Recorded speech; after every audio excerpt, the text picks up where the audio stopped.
দেবীমার সাথে অভিমন্যুবাবুর সাক্ষাৎ করাতে মোক্ষম প্ল্যান করল কুসুম। সম্পূর্ণ জানতে হলে ভিডিওটিতে একটি লাইক করে দেখতে থাকো। গল্পের শুরুতেই দেখা যায় দেবলীনা একটা ফোন দিয়ে এঁটেছে। সকাল সকাল ফোন করে দেবীমাকে আর বলে যে এখানে একটা গন্ডগোল হয়ে গেছে ইন্দ্রাণী আন্টি, মায়ের অবস্থা খুব একটা ভালো না, তোমরা তাড়াতাড়ি চলে এসো, আমি আর মায়ের এই অবস্থা দেখতে পাচ্ছি না। তখনই রাজশেখর আর ইন্দ্রাণী গাঙ্গুলি ঝটপট রেডি হয়ে বেরিয়ে পড়ে। এর মধ্যেই দেবলীনা আর জয়িতা অর্থাৎ দেবলীনার মা দুজন মিলে একটা প্ল্যান করেছে আর সেই প্ল্যান সফল করার জন্য উঠে পড়ে লেগেছে। দেবলীনা চায় যত তাড়াতাড়ি সম্ভব ঈশানের সাথে বিয়েটা সেরে নিতে। যদি সে ঈশানের সাথে বিয়ে করতে না পারে তাহলে কোনোভাবেই দেবীমার সম্পত্তি পাবে না, আর সেই জন্য জয়িতাকে রীতিমতো অসুস্থ বানিয়ে দিয়েছে। এরপর ডাক্তারকে বলে দেয় ইন্দ্রাণী গাঙ্গুলি আসলে ঠিক কী বলতে হবে। ডাক্তার তখন বলে ঠিক আছে, আপনারা যেমন যেমন বলবেন ঠিক তেমনই হবে। জয়িতা তখন বলে উফ লিটল প্রিন্সেস, আমি তো ভাবতেই পারছি না যে কত বড় একটা ফন্দি তুমি এঁটেছো। এই ফন্দিটা এঁটে তুমি প্রমাণ করে দিয়েছো যে তুমি আমার মেয়ে। আমার যে এত আনন্দ হচ্ছে তোমাকে বলে বোঝাতে পারবো না। তখনই দেবলীনা বলে আচ্ছা মা, আমি কেন বলো তো ফন্দি আঁটবো না? ইন্দ্রাণী গাঙ্গুলির সাথে আমার সম্পর্কটা অনেক দিন আগেই শুরু হয়ে গেছে। এখন রীতিমতো অফিসিয়ালি সব কিছু হওয়া বাকি, আর যতক্ষণ না সেটা হচ্ছে ততক্ষণ আমি কোনোভাবেই কিছু ছেড়ে দেব না। ওই ঈশান অনুশ্রীকে বিয়ে করবার আগেই ওকে আমায় বিয়ে করতে হবে, কারণ আমি অনেক দিন আগে থেকেই এই প্ল্যানটা করে ফেলেছি। জয়িতা বলে তুমি চিন্তা করো না, আজ যেই প্ল্যানটা তুমি করেছো এইটাতেই আমাদের ইন্দ্রাণী গাঙ্গুলি একেবারে ঘায়েল হয়ে যাবে আর তোমার সাথেই বিয়ে দেবে ওই ঈশানের। এর মধ্যেই চলে এসেছে ইন্দ্রাণী গাঙ্গুলি আর রাজশেখর। ইন্দ্রাণী তখন বলে কি হয়েছে তোর জয়িতা, তোর হঠাৎ করে অসুস্থতা কি করে ধরা পড়লো, কি হয়েছেটা কি? তখনই ডাক্তার এসে বলে ওনার হার্টে একটা ব্লকেজ পাওয়া গেছে, খুব খারাপ অবস্থা। যেহেতু ওনার হাই সুগার তাই অপারেশনটা করাও বেশ হাই রিস্ক আছে, তবে দেখা যাক কতদূর কি করে উঠতে পারি। এরপরে ইন্দ্রাণী গাঙ্গুলি বলে তুই সুস্থ হয়ে যাবি, চিন্তা করিস না, আমরা তো আছি, আমরা তোকে ঠিক সুস্থ করে দেব, শুধু তুই একবার সুস্থ হয়ে যা। এরপরেই জয়িতা বলে আমি চাই অপারেশনের আগেই ঈশানের সাথে আমার মেয়ের বিয়েটা দেখে যেতে। এই রকম অসুস্থতা নিয়ে কতদিন ভালো থাকতে পারবো জানি না, খুব করে চাই যত তাড়াতাড়ি সম্ভব ওদের বিয়েটা যেন হয়ে যায়। তুই এইটুকু কথা অন্তত আমাকে দে ইন্দ্রাণী। ইন্দ্রাণী তখন বলে হ্যাঁ, তাড়াতাড়ি করে বিয়ে হয়ে যাবে, তুই চিন্তা করিস না, 2-3 দিনের মধ্যেই আমি ঈশানের সাথে দেবলীনার বিয়েটা দিয়ে দেব। এদিকে অনুশ্রীর তো বিয়ের কথা হয়েই রয়েছে। তখন ঈশান বলে এইভাবে তো চলতে পারে না, আমি এক কাজ করি, আমি বরং এখান থেকে চলে যাই, অনুশ্রী তুমি না ওই অর্ককেই বিয়ে করে নাও।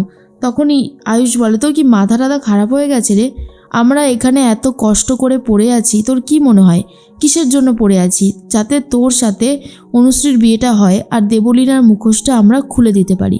কিন্তু তুই যদি এখনই এসব বলতে থাকিস করতে থাকিস তাহলে তো আমরা কিছুই করে উঠতে পারবো না। এটা কি করে হয় বলতো? ঈশান বলে আমি যে আর পারছি না, আমার যে খুব কষ্ট হচ্ছে, কোনো দিকেই কোনো কিছু সুরাহা হচ্ছে না, ঝামেলা ক্রমাগত বেড়েই চলেছে। তার মধ্যেই আয়ুষ বলে কিচ্ছু হবে না, তুই এত ভাবিস না। এরপরে আয়ুষের ফোনটা বেজে ওঠে, ফোন করেছি ইন্দ্রাণী গাঙ্গুলি আর বলে আয়ুষ তোমরা যেখানেই থাকো না কেন খুব তাড়াতাড়ি আমাদের বাড়িতে ফিরে এসো, দেবলীনার মায়ের শরীরের অবস্থা ভালো না, আগামী 2 দিনের মধ্যেই ঈশানের সাথে আমি অনুশ্রীর বিয়েটা দিয়ে দেব। আর এটা শোনার পর রীতিমতো অবাক হয়ে গেছে ঈশান আর বলে মা এসব কি বলছে রে ভাইদা, আমি কিছুতেই দেবলীনাকে বিয়ে করতে পারবো না, দেবলীনাকে বিয়ে করা আমার পক্ষে সম্ভব নয়। এরপরেই বাইরে বসেছিল অভিমন্যুবাবু।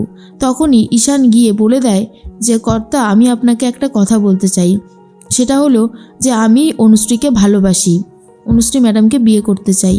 আর এটা শোনার পরে তখনই হ্যাবলার ওপর প্রচুর রেগে যায় অভিমন্যুবাবু, রীতিমতো মারধর দিতে থাকে। কিন্তু এটা পুরোটাই স্বপ্ন দেখে ঈশান, ভয়ে আর বলতে পারে না, ভয়ে শুধু এটুকুই বলে কর্তা আপনি যেভাবে আমাদেরকে এই বাড়িতে স্থান দিয়েছেন, আমাদের যে কি উপকার করেছেন আপনি সেটা নিজেও জানেন না। তখনই দেখা যায় যে অভিমন্যুবাবু ঈশানকে বলে হেল্প করতে আমি বরাবরই ভালোবাসি, জানো তো হ্যাবলা, আমার 2 বন্ধু ছিল রাজশেখর গাঙ্গুলি আর ইন্দ্রাণী গাঙ্গুলি।